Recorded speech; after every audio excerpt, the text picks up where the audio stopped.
বিসমিল্লাহির রহমানির রহিম আলহামদুলিল্লাহ ওয়াসসালাতু ওয়াসসালামু আলা রাসূলিল্লাহ ওয়া আলা আলিহি ওয়া সাহবিহি আজমাইন ওয়া বা'দ। সম্মানিত শ্রোতা দর্শক মণ্ডলী, আসসালামু আলাইকুম ওয়া রাহমাতুল্লাহি ওয়া বারাকাতুহু। আমি আজকে আপনাদের সামনে একটি গুরুত্বপূর্ণ বিষয় নিয়ে এসেছি, তা হচ্ছে শিরক।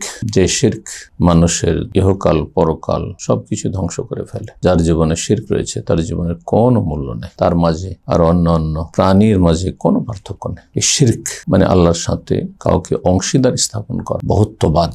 আম্বিয়া এবং রসুলগণ সকলেই তৌহিদ, আল্লাহর একত্ব নিয়ে এসেছে। আল্লাহ একক, সবার দাওয়াত ছিল এবং মানব জাতির ওপর সবচেয়ে বড় ফরজ হচ্ছে আল্লাহর তৌহিদ, আল্লাহর একত্ব বিশ্বাস করা, প্রতিষ্ঠা করা, সে অনুযায়ী জীবন যাপন করা। তার বিপরীত হচ্ছে শিরক। সে বড় শিরক হোক যা ইসলাম থেকে বহিষ্কার করে ফেলে, অথবা ছোট শিরক হোক যা ইসলামকে দুর্বল করে ফেলে, বড় কাবিরা গুনাহ। শিরকের ভয়াবহতা এবং শিরকের পরিণাম, একটি পরিণাম নিয়ে আলোচনা করি। শিরকের সবচেয়ে বড় ভয়াবহ পরিণাম হচ্ছে যে যেই ব্যক্তির আকীদায়, কথায়, আমলে শিরক রয়েছে, সেই ব্যক্তির ফরজ নফল কোনো কিছুই কবুল হয় না। আমল কবুলের যে দুটি গুরুত্বপূর্ণ শর্ত রয়েছে, তার প্রথম শর্ত হচ্ছে আল্লাহর একত্ব, তৌহিদ এবং ইখলাস।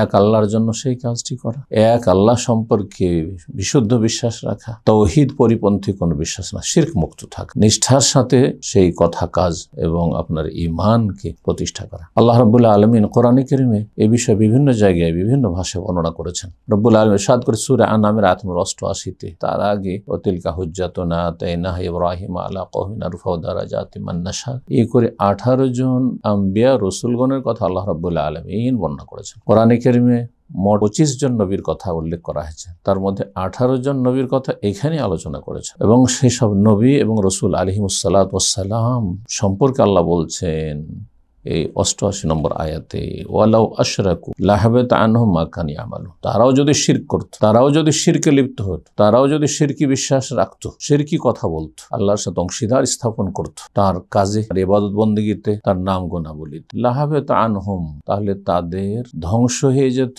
নিষ্ফল হয়ে যেত, মা কানু ইয়ামালুন, যা কিছু তারা জীবনে আমল করেছে, সমস্ত নেকির কাজ, ভালো কাজ যা কিছু করেছেন, দিনের ইলম হাসিল করা প্রথম নেকির কাজ, সেই অনুযায়ী বিশ্বাস রাখা, ঈমান এবং স্বীকৃতি দান, আর সে অনুযায়ী আমল করা, যা কিছু তারা করেছেন, আর তারপর আমল করে দাওয়া, যে দাওয়ার জন্য আল্লাহর দিকে, আল্লাহর দিনের দিকে আহ্বান করার জন্য আম্বিয়া রাসূলগণ প্রেরণ হয়েছেন, এই সমস্ত আমল তাদের ধ্বংস হয়ে যেত, কোনো কাজে আসতো না। নবী রাসূলদেরকে আল্লাহ রাব্বুল ছাড় দেননি যে তোমাদের যা ইচ্ছা তাই করো। আল্লাহ রাব্বুল আরো ইরশাদ সূরা জুমার আয়াত নম্বর 65-তে, নবী সাল্লাল্লাহু আলাইহি ওয়াসাল্লাম, শ্রেষ্ঠ রাসূল, খাতামুল আম্বিয়া, সাইয়্যিদুল মুরসালিন মুহাম্মদুন সাল্লাল্লাহু আলাইহি ওয়াসাল্লামকে শব্দকে বলছেন, ওয়ালাকাদ উহিয়া ইলাইক, হে নবী তোমাকে ওহী করা হয়েছে, ওয়াইলাল্লাযী মিন ক্বাবলিকা, এবং তোমার পূর্বে যত নবী রাসূল এসেছেন সবাইকে ওহী করা হয়েছে। ওহী নবী রাসূল ছাড়া কারো কাছে আসে না। কি ওহী করা হয়েছে? এই মর্মে, লাইন আশরাকতা, প্রত্যেক নবীকে এভাবে আল্লাহ সম্বোধন করেছেন যুগে যুগে। লাইন আশরাকতা, তুমি যদি শিরক করো এবং শিরকের উপর মারা যাও, লা ইয়াহবাতান্না আমালুক, তাহলে তোমার সমস্ত আমল নিষ্ফল হয়ে যাবে, ব্যর্থ হয়ে যাবে, বিনষ্ট হয়ে যাবে, ধ্বংস হয়ে যাবে। লাইন আশরাকতা লা ইয়াহবাতান্না আমালুক ওয়া লা তাকুনান্না মিনাল খাসিরিন, শেষ পরিণাম যারা ক্ষতিগ্রস্ত, আর অধিকাংশ মানুষ হচ্ছে ক্ষতিগ্রস্ত। ইন্নাল ইনসানা লাফি খুসর, তাদের দলে তুমি শামিল হয়ে যাবে। আল্লাহ রাব্বুল আলামিন যেন আমাদের ঈমান ইসলামের হেফাজতে তৌফিক দান করেন, দুনিয়ার হেফাজতে আল্লাহ তৌফিক দান করেন, জান্নাতের হেফাজতে তৌফিক দান করেন, জাহান্নামের আযাব থেকে রক্ষা করেন। সাল্লাল্লাহু আলা নবিয়িনা মুহাম্মদ ওয়া আলা আলিহি ওয়া সাহবিহি আজমাইন।